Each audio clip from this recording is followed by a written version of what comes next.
Bismillahirrahmanirrahim. Assalamualaikum warahmatullahi taala wabarakatuh. Yang saya muliakan Ustaz Ahmad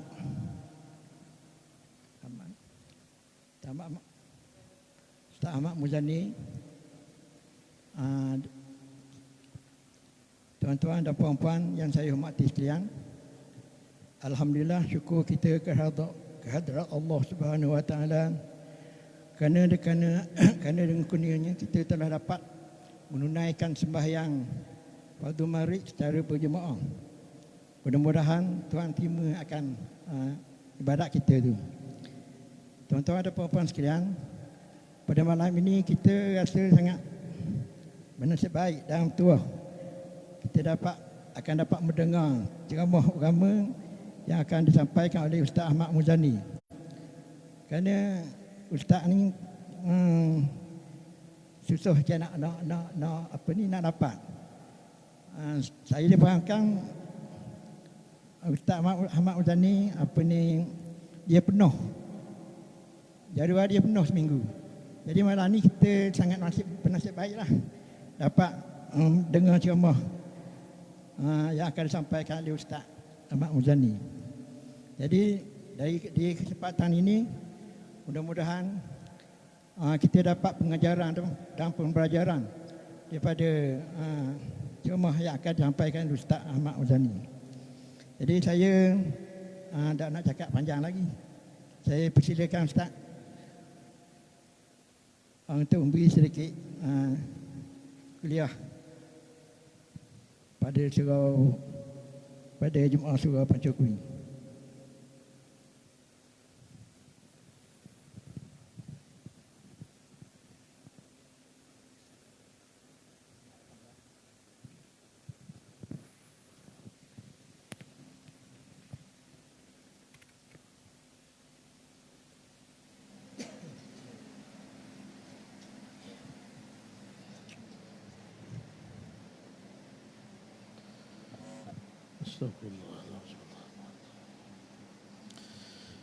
Assalamualaikum warahmatullahi wabarakatuh.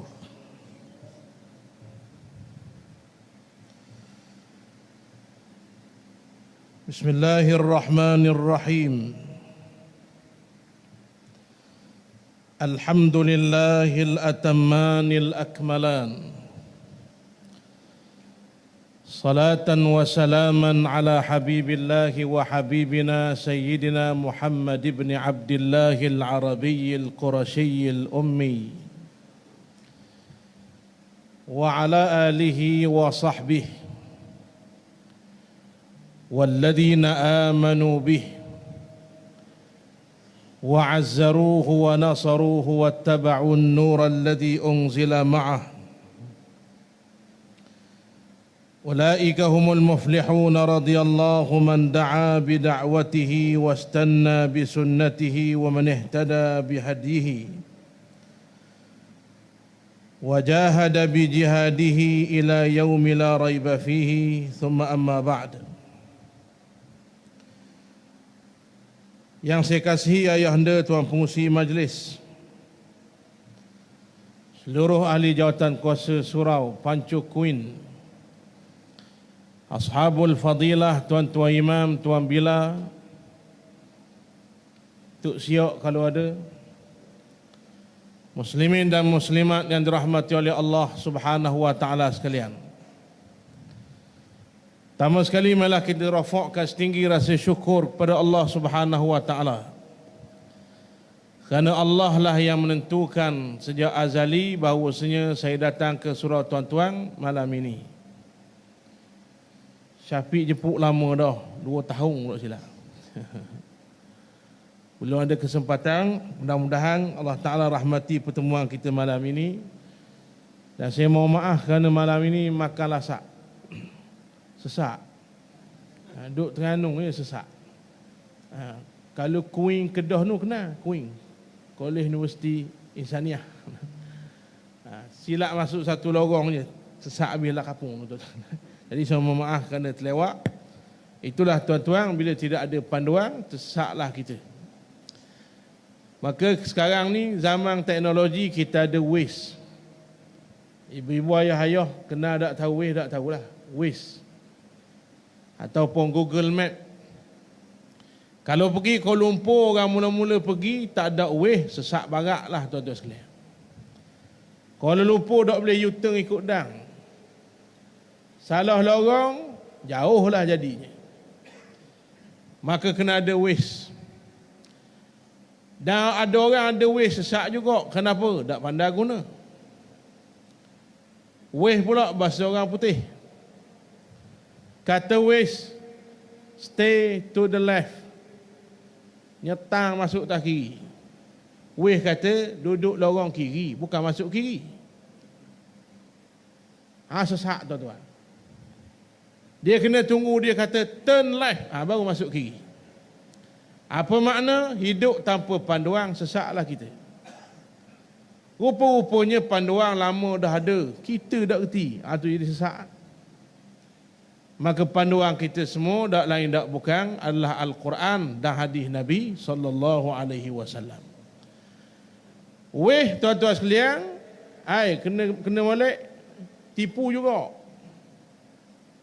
Satu ketika saya sudah hari terakhir tarawih di tak silap masa itu,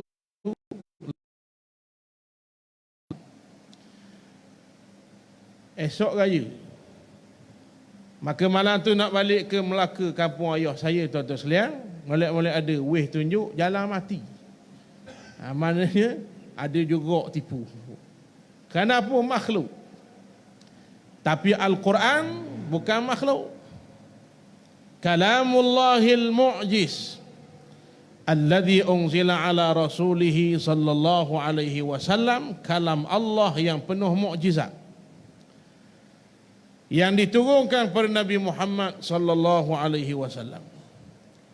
Maka nak faham Quran kena tanya orang yang tukang tunjuk, itulah yang dipanggil rasul.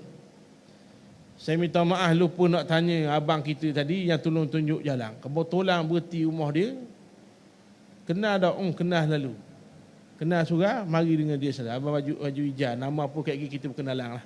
Baju warna turquoise, jual burger depan rumah. Pakat-pakat beli insya-Allah. Dia jom tunjuk.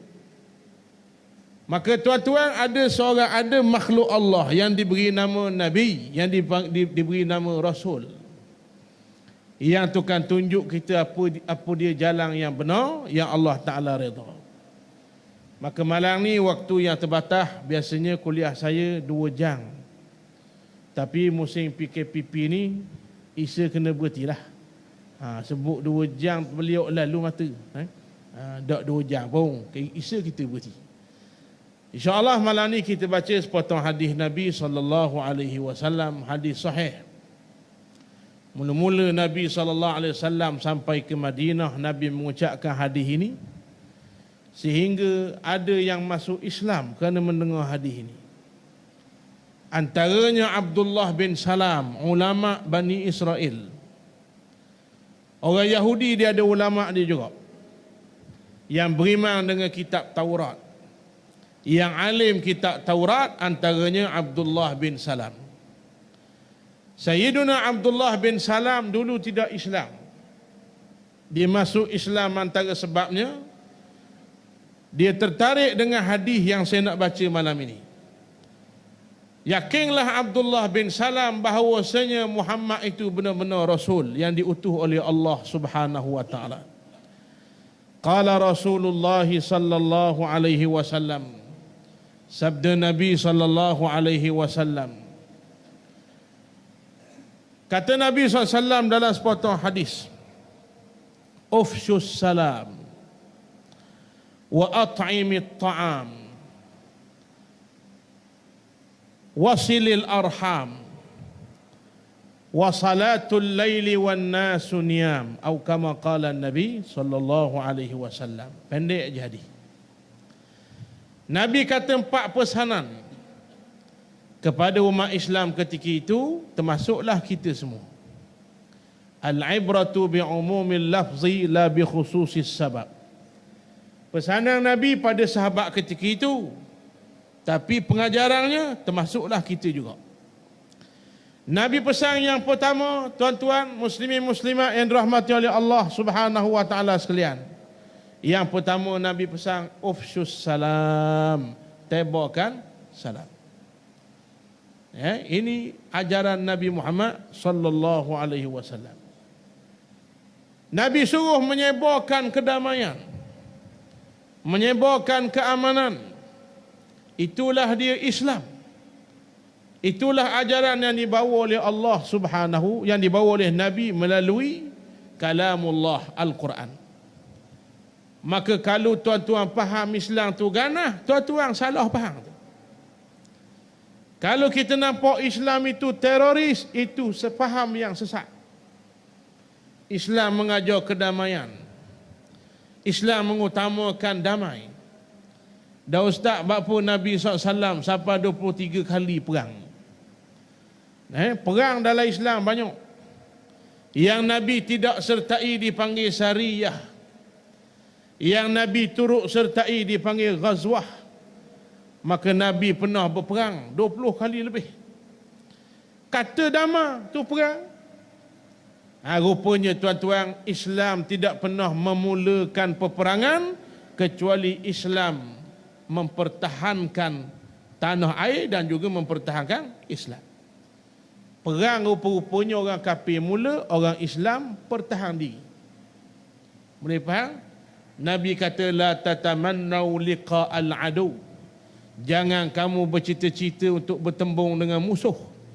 Tak ada kerja nak perang, itu bukan ajaran Nabi.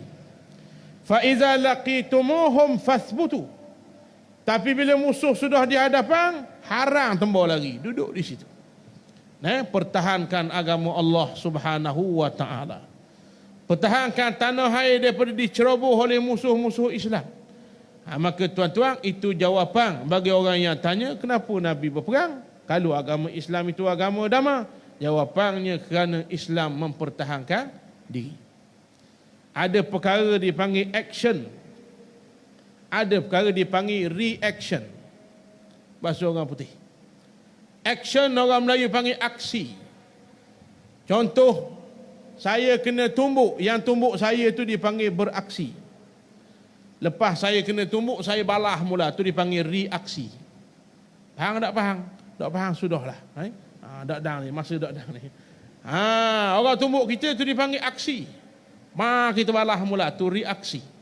Maka Islam berperang kerana reaksi mempertahankan agama Allah. Maka daripada pesanan pertama Nabi ufsyus salam, tebarkan salam, itu bukti bahawa Islam itu agama damai. Sebab tu orang kafir kalau dia kena Islam dulu, dia akan masuk Islam kebanyakannya. Yang ramai tak masuk Islam kerana dia kena orang Islam dulu. Faham tak beza dia? Orang kafir ramai yang masuk Islam di England, baru saja sahabat-sahabat saya pergi. Di United Kingdom. Tanya mana masjid? Tak ada Sultan Habuk masjid. Orang UK kata tu masjid. Depanmu tu masjid tu. Dia pelik tengok-tengok lambang salib saja. Lambang salib masjid apa? Tu gereja. Orang UK kata tidak, dulu gereja, sekarang sudah di-convert jadi masjid.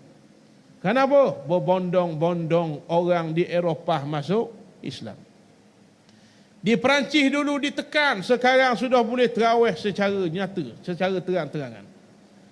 Di Jerman, apa nama tuan-tuan sekalian, Republik Czech tu semua, kebangkitan umat Islam. Kenapa? Kerana antara puncanya mereka kena Islam. Tapi bila tengok umat Islam dulu, menyebabkan orang kafir tak berapa berkenaan. Nampak rupa-rupanya orang Islam tak beramal dengan Islam. Apa lagi? Jepun bersih ke kota Jepun? Bersih. Lokang dia macam akuarium. Lokang dia macam akuarium. Ikan duduk dalam lokang, nampak. Kita akuarium macam lokang. Mana? Orang beli ikan, nak beli ikan tak? Setahun dok basuh akuarium, kotor belopong, hijau tu. Dia kata tak apa, lumuk makanan ikan tu bukan alasannya mengotor dia bagi. Orang Jepun. Di Korea, ada sahabat kita tertinggal duit di tandah 2,000 USD kali 8,000. Balik semula ke tandah, hak tukang jaga tandah waktu big stoko, ni tau hak tuang ni. Seposeng dia dah ambil. Orang Korea, dak Islam. Tapi ada integriti beramal dengan Islam, iaitu amanah. Kak kita dak yah 2,000, 10 ya hilang tuan-tuan. Tak? Jumpa orang tengah jalan 10 ya. Alhamdulillah, dia kata. Alhamdulillah, korok kering, orang kampung saya kata. Alhamdulillah apa tuan-tuan, hak orang.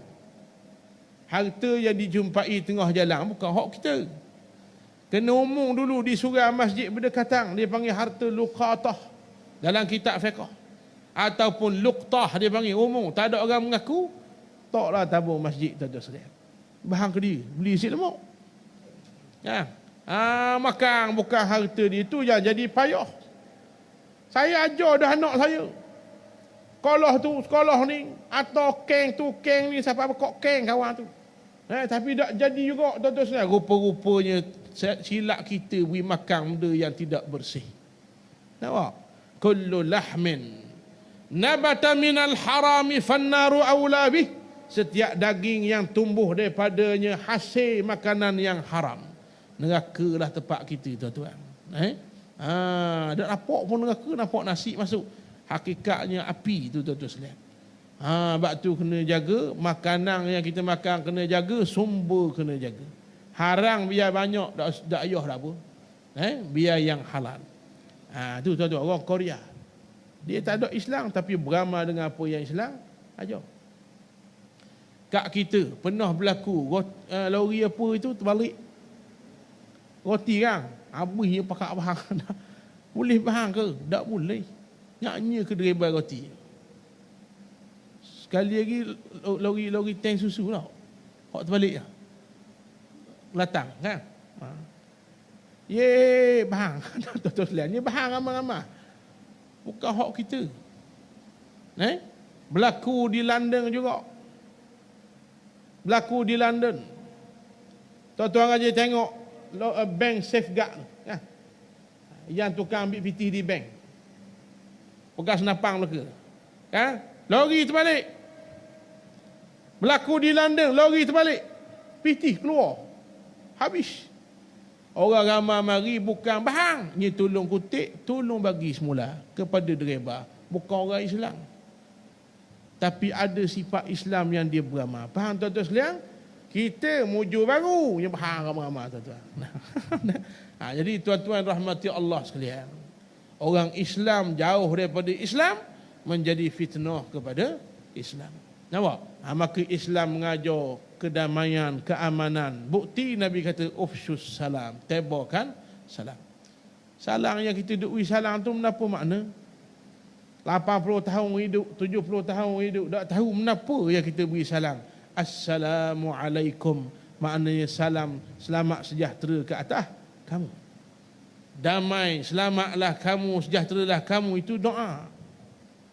Ini dalil bahawa mengucapkan salam itu sunat dan sunnah Nabi Muhammad sallallahu alaihi wasallam. Antara tanda akhir zaman, orang Islam hanya beri salam pada yang dia kenal saja.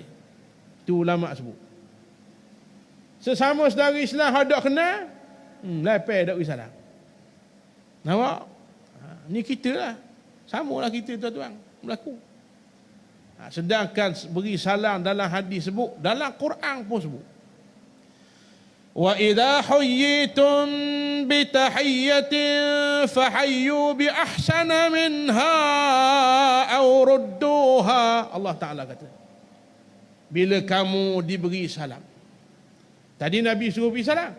Ni kita pula orang beri salam ke kita. Apa Allah Taala kata? Fahayyu, wajib balah. Ni dalil. Orang beri salam sunat, jawab salam wajib. Nampak okey? Wajib. Kecuali lah keadaan fitnah. Contoh beri salam ke bini orang. Nampak benda? Kan? Beri salam ke binimu, tak boleh. Tu Imam Nawawi kata nimbul fitnah, tak boleh. Tak wajib jawab. Faham? Bini orang beri salam apa benda? Tuan-tuan rahmati Allah sekalian. Contoh lagi. Nak ngorang awet Assalamualaikum, dah awak dosa, hak tu dak haji awak. Tuan-tuan sekalian, lah keadaan menimbulkan fitnah. Adapun jika tidak, wajib jawab. Bahkan Allah hajar siap. Fahayyu bi ahsana minha aw rudduha. Bukan saja wajib jawab, bahkan sunat jawab lebih baik daripada orang yang bagi salam. Kalau orang bagi salam, Assalamualaikum, kita sunat jawab lebih, Waalaikumsalam warahmatullah. Kalau orang beri salam, Assalamualaikum warahmatullah, sunat kita jawab, Waalaikumsalam warahmatullah wabarakatuh. Kalau orang tu beri salam, Assalamualaikum warahmatullah wabarakatuh, sunat kita jawab, Waalaikumsalam warahmatullah wabarakatuh waridwanuh. Kalau orang tu beri salam, jenis ngaji kot dia, jenis dengar juga. Beramah lalu malam ni, Assalamualaikum warahmatullahi wabarakatuh waridwanuh. Nak jawab mendesak. Aurudduha. Allah kata setakat tu saja. Jawab macam diberi salam. Cukup. Kalau duduk sampai subuh esok dah habis tuan-tuan. Waridwanuh sampai situ sesat. Nak khabar detail Allah ajar besarnya ucapan salam tu doa. 40 orang tuan-tuan beri salam sehari, dia jawab ke kita, tu doa. Sejahtera sungguh. Nampak? Ni konon ke Assalamualaikum, beri salam pun tak betul. Smackong. Awal-awal smackdown. Betul. Smackong. Assalamualaikum. Mari duana pula kong panjang.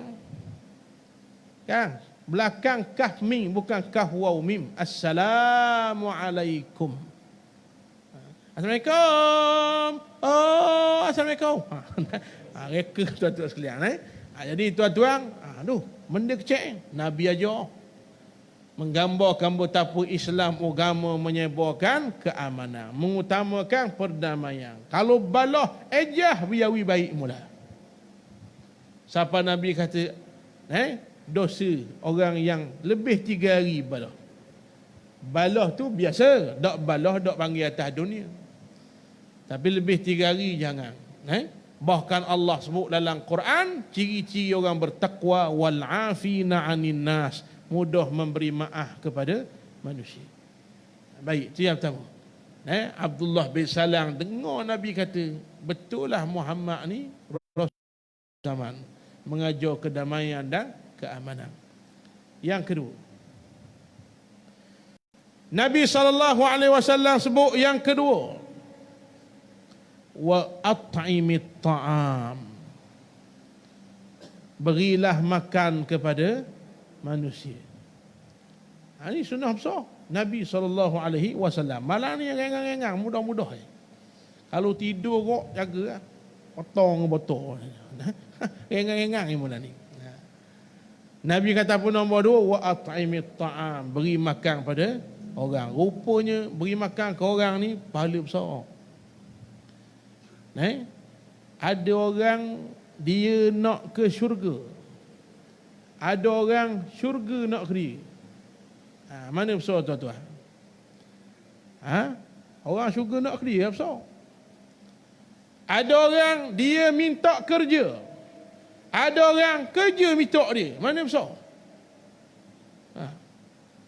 Balik pada universiti minta sini tak boleh, minta sini tak boleh. Ada orang tak balik lagi, 5 syarikat tunggu dah. Mana hak mahal gaji? Yang demand tinggi lah mahal. Teori ekonomi, tinggi demand, tinggilah supply. Tuan-tuan sekalian, tinggi permintaan, barang terhad, harga naik. Faham? Barang mahal tapi tak ada permintaan, maka dia akan turun harga. Sebab apa kedai-kedai kasut buat sale, kedai beg buat sale? Sebab apa? Barang nak clear stok, odok laku tuan-tuan. Faham tak faham? Barang terhad limited edition. Jang G-Shock 30 huti dalam dunia, 30 huti ada. Mana pakar Soho 30 orang dalam dunia pakar. Lepas tengok jang saya. Ni 30 orang dalam Pacu Kuing ada. Mana? Tuan-tuan lihat. Limited tuan-tuan, jadi mahal. Pemain bola yang free agent, gaji murah, free agent. Dia pergi cari pasukan, masuk pemilihan. Nampak? Murah gaji. Tapi pemain bola yang pasukan nak ke dia, mahal gaji. Safawi ibu kenal. Tapi dia tahu. Nah, saya kenal. Duduk di JDT tuan-tuan. Kelak Jepun tawar apa nama kontrak. Cepat-cepat TMJ potong tuan-tuan. Gaji dia ni tak tahulah betul ke tak, 100,000 lebih dah sebulan. Naik gaji. Faham ke tak faham? Hak ni paling ni besar pada main bola, besar pada segala perkara yang besar. Allah nak beri barang paling mahal, tak ada atas dunia, syurga. Ada orang minta syurga dan memang kita kena minta syurga. Kena minta. Jangan doa bulan puasa je, Allahumma inni as'aluka ridhaka wal jannah wa a'udzubika min sakhatika wan nar. Bulan puasa baca. Lepas tu tak baca. Baca tiap-tiap hari. Malam ni saya nak suruh hama, siapa mati? Boleh tak? Bila? Ni dengar molek. Assalamualaikum warahmatullahi. Baca. Allahumma inni as'aluka ridhaka wal jannah. Assalamualaikum warahmatullahi wa a'udzubika min sakhatika wan nar. Ambil isi malam ni. Amal. Kenapa makna doa tu? Ya Allah, aku nak redamu, nak syurgamu. Aku tak ambuh murkamu, tak ambuh nerakamu. Minta. Tapi di sana ada orang syurga nak dia. Iaitulah mut'imit ta'am, orang yang suka beri orang makan. Nampak? Jamu besar ke, tak besar ke, asal beri makan kepada makhluk Allah. Kucing ustaz, masuk juga. Beri makan ke tumbuhan, masuk juga. Binatang, masuk juga. Hadis lain, Ar-Rahimun yarhamuhumur Rahman. Irhamu man fil ardi yarhamkum man fis sama. Orang yang pemurah, Allah akan murah dengan dia. Maka murahlah dengan seluruh makhluk aku, kata Allah Ta'ala. Yarhamkum man fis sama. Seluruh kerajaan Allah akan murah dengan kita. Kita duk pakai buah setan. Buah Allah Ta'ala kita tak pakai. Inna syaitana ya'idukumul faqra wa ya'murukum bil fahsya wallahu ya'idukum maghfiratan minhu wa fadla. Allah Ta'ala kata setan dia janji apa? Mu sedekah miskin lagi. Mu beri basak lagi. Ni setan janji. Wallahu ya'idukum minhu maghfiratan minhu wa fadla. Tapi bila beri Allah janji apa? Yang pertama ampun dosa wa fadla. Allah tambah. Masalah dak yakin. Dak yakin tak boleh. Tanyalah tuan-tuan, 100 orang kaya saya jumpa, 100 orang contoh ada yang kata mayang duha, ada yang kata dok. Nampak? Ada yang kata baca surah Waqiah, ada yang kata dok. Tapi ada satu 100 orang tu sama dah ke? Iaitulah sedekah. Mesti sedekah. Ada seorang jemaah tuan-tuan sekalian, dia punya kaya tuan-tuan, gaji staf dia saja sebulan 4 juta, bukan gaji dia. Faham tak? Ada sini gaji 4 juta. Mana tahu ada, jangan suka. Orang ni ramai lekeh nampak jutawan. Ramai saya jumpa dia belah lembah Kelang tuan-tuan, nampak duduk depan meja tulis. Nampak? Baju tak ada hutang, rupanya jutawan. Nampak? Kita nak naik helikopter pergi lapangan terbang, dia helikopter mari belakang rumah. Faham? Orang kaya. Syekh Tahir Al-Baghdadi rahimahullahu ta'ala. Ditanya oleh anak murid dia, Syekh Tahir ni ulama yang kaya. Ramai ulama kaya, nabi-nabi kaya, para sahabat kaya ramai. Yang kita dengar miskin sama, tak sebahagian saja. Ramai hak kaya tuan-tuan. Syekh Tahir Al-Baghdadi kaya. Businessman besar. Anak murid tanya, Syekh murah rezeki, apa rahsia? Syekh jawab 3. Yang pertama, aku dok tinggal surah Waqiah. Yang kedua, solat sunat duha. Yang ketiga, sedekah. Dah kalau kita dok dan awak 3 Syekh, Hak manusia mu suruh, Syekh Tahir kata, tak apa. Hak ni jangan tinggal. Sedekah. Faham tuan-tuan? Manisnya bila kita sedekah, Allah beri sungguh menapa hak dia janji. Hak tu paling manis. Dia panggil hakul yakin. Dia tak mesti biti banyak. Kadang-kadang dia beri mudah urusan. Nampak? Dulu zaman kerkuk dulu, kakak TV rosok, kakak peti rosok, kakak tayar bocor. Ni bulan ni 8, tak ada langsung. Rupanya orang sedekah rupanya. Tuan-tuan, kena molek kerkuk 5 ya, esok Tuhan ambil 500 ya. Boleh? 5 ya nak masuk dah tabung 8 kali mikir. Oh, masuk mula. 5 ya. Masih orang yang patah ya. Simpan mula. Tuan-tuan, saat fikir panjang nak buat baik tuan-tuan. Jaga-jaga tuan-tuan. Ni molek esok Allah Ta'ala terik 500. Melanggar, rabuk bampu 500 terbang. Takdir ada 2, mu'allaq dan mubram. Takdir yang tidak boleh berubah, ada yang boleh berubah. Antaranya musibah. Tuan-tuan sedekah, dihapuskan musibah itu. Nampak? Dia murah rezeki banyak bentuk lah. Jadi tuan-tuan, sedekah. Maka antara bentuk sedekah Nabi ajar dalam hadis yang saya baca malam ini, wa at'imit ta'am, didik beri orang makan. Tak usah pergi jauh, nombor 1 ayah yang selalu beri makan kanak isteri, tu pahala besar. Bila bicara bab sedekah, kita duduk pandang jauh, anak bini kita tak cara. Itu silap faham. Sedekah masjid besar pahala, mahak tapih besar pahala. Tapi beri piti ke bini paling besar. Muslimat malam ni dak ramai esok minta kata mah juga. Sungguh. Allah Taala sebut wa atidal qurba haqqahu wal miskina wa ibnas sabil. Betul. Miskin kediang, wa ibnas sabil kediang. Mula-mula Allah sebut apa? Dal qurba, yang dekat. Kerabat tu bahasa Arab lah tu, orang yang dekat. Wa atal mala ala hubbihi dhawil qurba wal yatama wal masakin.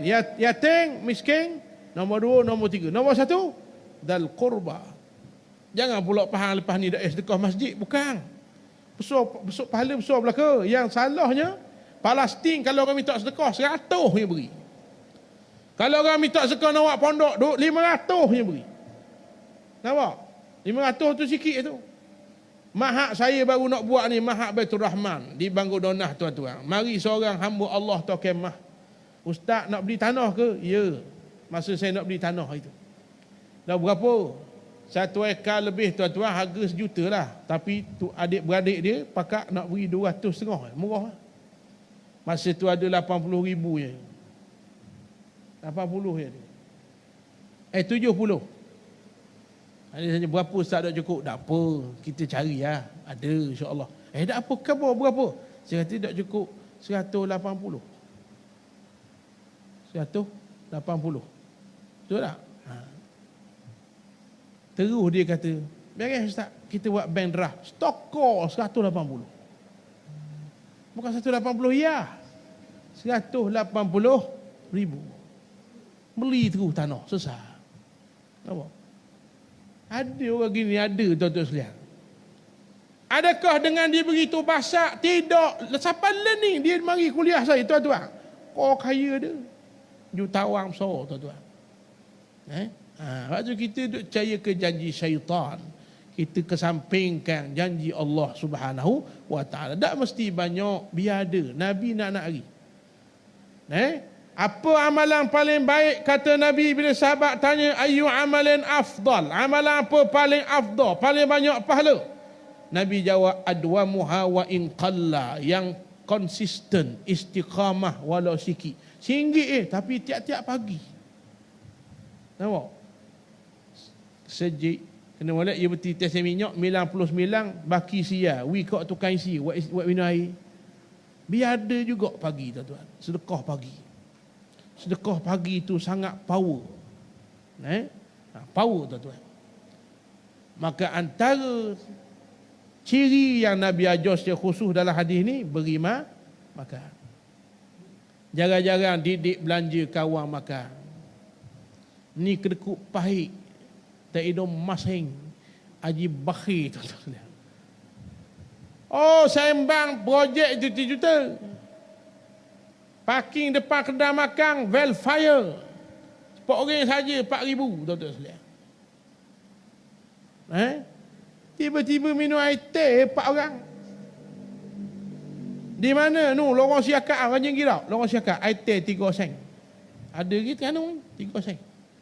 Umbu orang. 3 sen kali 4 berapa ratus? Sia 2 dah. Boleh hinggi masa. Ni bukan cerita siapa-siapa, contoh ambil iktibar.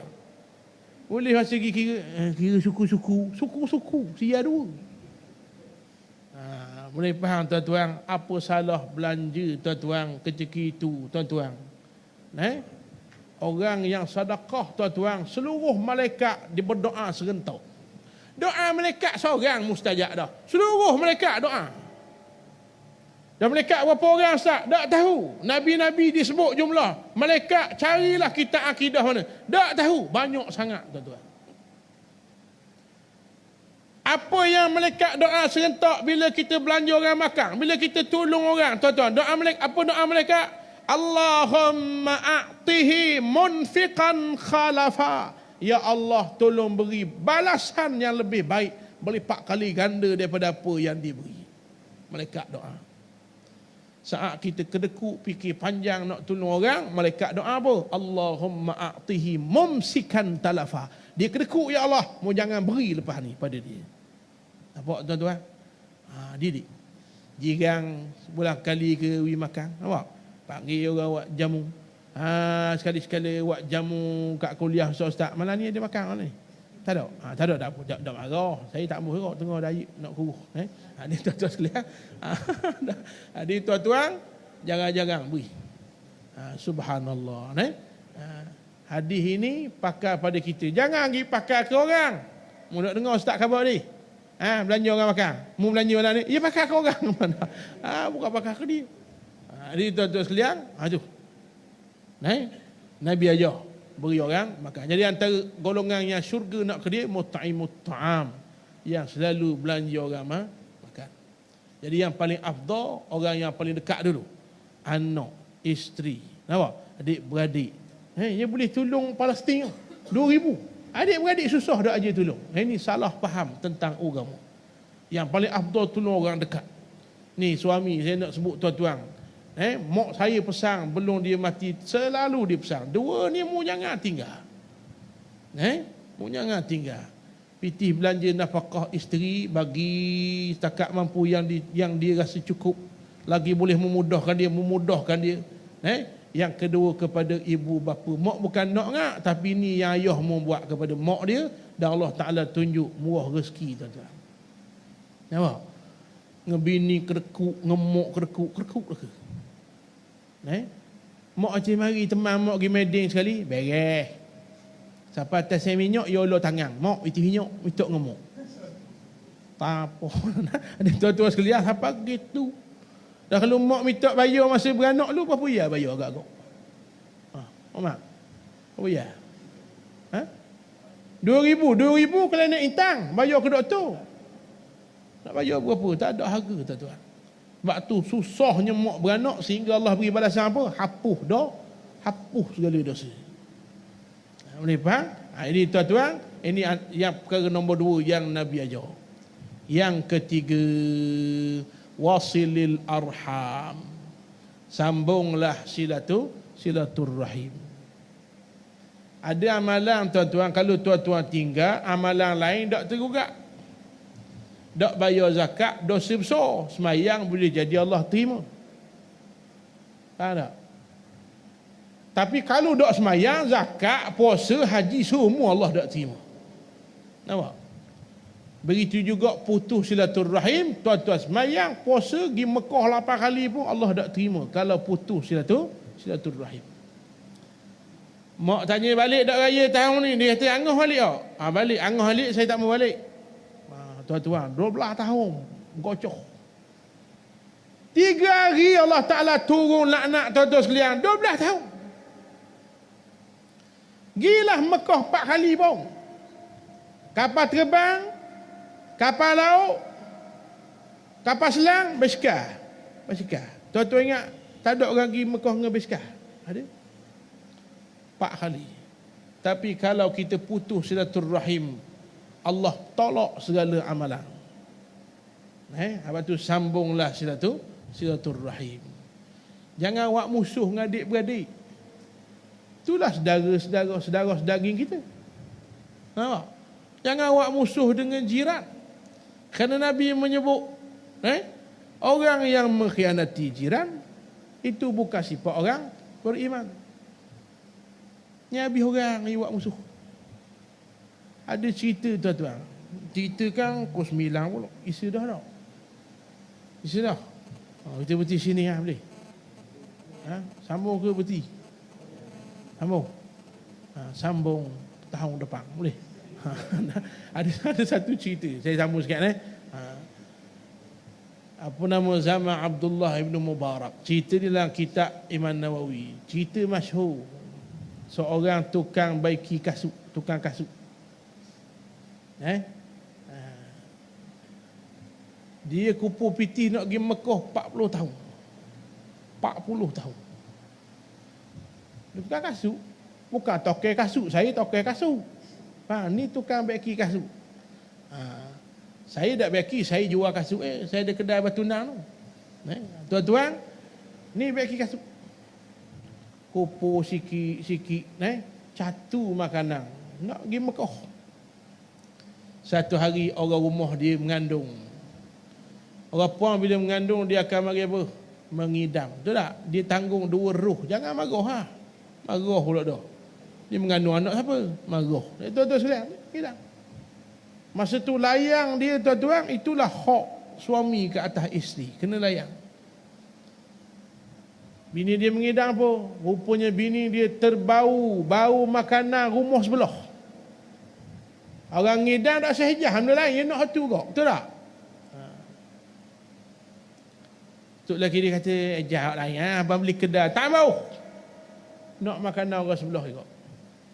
Dia pun keluar pergi rumah sebelah. Tuan-tuan ketuk pintu. Keluarlah seorang ibu. Wahai ibu jirang dia lah. Saya nak minta sikit makanan hak masak tu. Isteri saya mengidang. Ibu ni kata apa? Maafkan saya. Makanan ini halal bagi kami, haram bagi kamu. Mana pula? Rupa-rupanya tuan-tuan, jirang dia miskin kebulu, lama dah tak makan. Dia dah ambil tahu, terlupa nak ambil tahu. Duk galik kupu piti. Kupu piti bukan nak pergi Cameron Highland. Nak pergi Mekah. Makanan ini halal bagi kami, haram bagi kamu. Kami dah kebulu, anak kami belepek dah atas-atas tu. Kalau tak makan, mati. Maka terpaksa cari makanan. Akhir sekali jumpa tepi jalan ada keldai. Dah lah kedai ahliyah ni tuan-tuan tak boleh makan. Kedai tak boleh makan, kedai liur lautan. Dah lah kedai, mapuh pula. Bangkai. Tak boleh makan. Tapi darurah, ad-darurah tubihul mahzurat. Ini kaedah. Bila darurat, hukum haram berubah jadi harus. Cuma syarat tuqaddaru biqadariha. Ambil qadar menghilangkan halak, kebinasaan. Jangan tang sekor simpan lapti. Ambil sikit, masuk makan. Nama lelaki tukang kasut tu Muwafaq. Muwafaq dengar je cerita ni tuan-tuan, dia menangis seesok-esoknya, menangis balik ke rumah. Dalam keadaan rasa bersalah, aku galik kupu pitih nak pergi Mekah. Jirang lapor aku dak cara. Balik awal aku kat hari kiamat. Dak sesang ngejirang berat menandang esok. Tuan-tuan, dia balik ambil pitih yang dia kupu nak pergi Mekah. Ni hatur ke jirang dia. Jirang dia kata apa banyak sangat ni. Dia kata apa? Duit ini halal bagi kamu, haram bagi aku. Ni balas balik tuan-tuan. Tak lagi Mekah ustaz, tak lagi.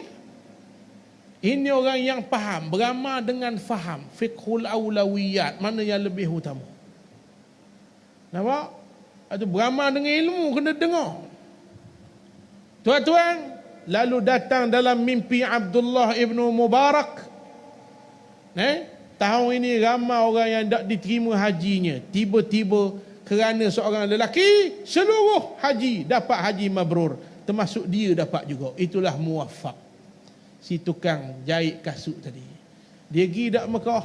Tak. Tapi dapat pahala haji mabrur. Pahala haji mabrur ni apa balasannya? Al-hajjatul mabrurah laisa lahul jaza' illa al-jannah. Haji mabrur tak ada balasan lain kecuali syurga. Nampak tuan-tuan? Jaga silaturrahim. Nampak ni? Yang keempat paling akhir, wa salatul laili wan nasu niyam, kata Nabi. Yang keempat pesananku, amal-amallah sembahyang malam dalam keadaan manusia sedang tidur. Nampak? Barang berat ni. Tapi kena buatlah. Kalau nak 40 tak kata dak biasa qiyamul lail, berat. Tak biasa buat dulu sebulan sekali. Nampak?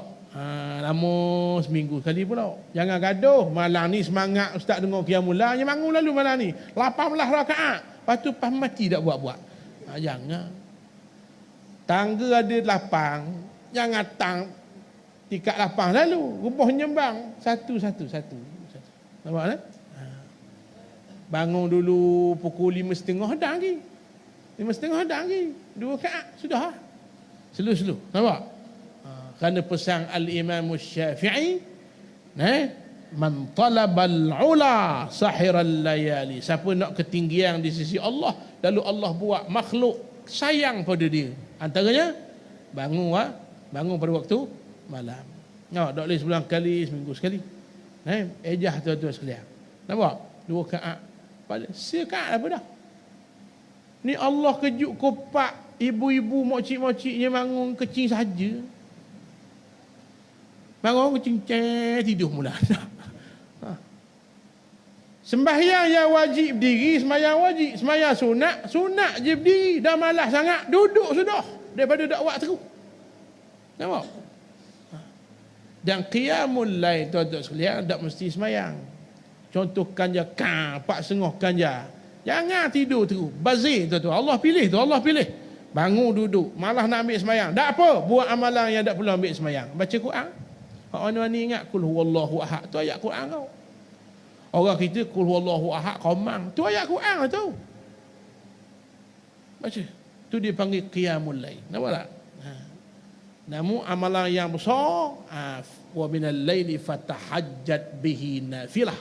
Asa an yab'atsaka rabbuka maqaman mahmuda. Sebahagian malam bangun sembahyang tahajud. Allah akan angkat kamu ke tempat yang mulia. Nampak tak? Tuan-tuan. Jadi kalau nak ajin awak, latih dulu dengan sunat sebelum subuh. Kalau ni subuh pukul 7, nak qiyamul lail, ejah subuh tu dulu.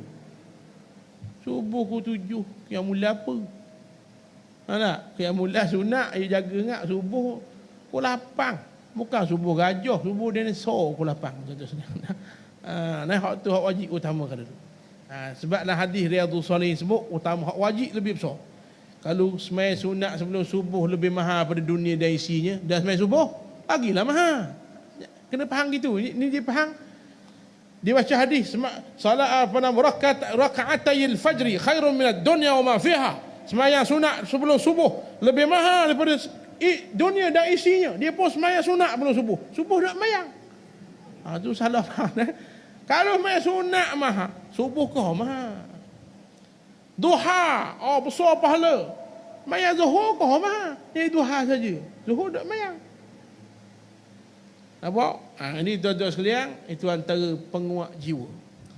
Allah Ta'ala wajibkan Nabi Muhammad qiyamul lail. Kita sunat, Nabi wajib. Sebab Nabi kerja dia seorang dalam dunia ni. Doktor ramai, ustaz ramai, usahawan ramai, Rasulullah seorang. Untuk semua umat Nabi Muhammad SAW. Inna sanulqi alaika qawlan saqila. Aku akan tugas paling besar dalam dunia, Muhammad. Maka antara penguatnya apa dia?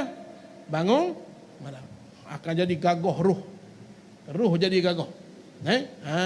Tuan-tuan sekalian. Ni bukan Rasul. MPKK ramai dia dah tak jawatan. Betul tak? Penipuan. Serabut tak jawatan. Betul tak? Ingat senang tuan-tuan sekalian.